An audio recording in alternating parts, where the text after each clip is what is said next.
Ay nako, masama ang pakiramdam ng Inday. Ayan, iinom muna tayo ng gamot. Ayan, eto na. Yung Panadol. Ay, baliktad. Ayan.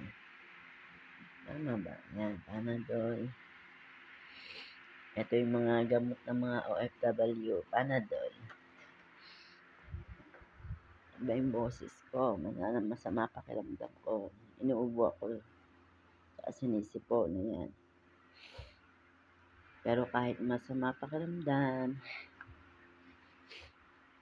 ano pa rin si Inday, kailangan pa rin magtrabaho. Basta't inom lang ng Panadol, okay na yan. Kahit masama pakiramdam, fight pa rin ng Inday. Hindi pwede bawal magkasakit. Sama ang pakiramdam ni Inday.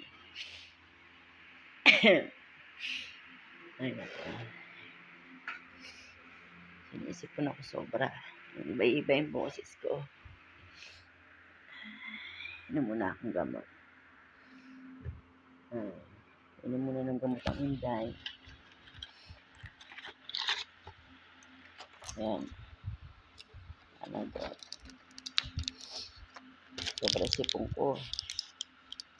Hindi ako makainom-inom ng gamot kasi nga may bisita ako.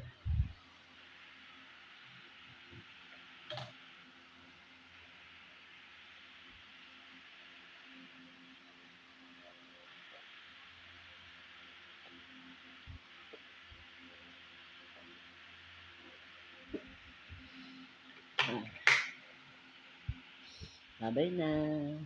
Pahinga na Inday, tutulog na.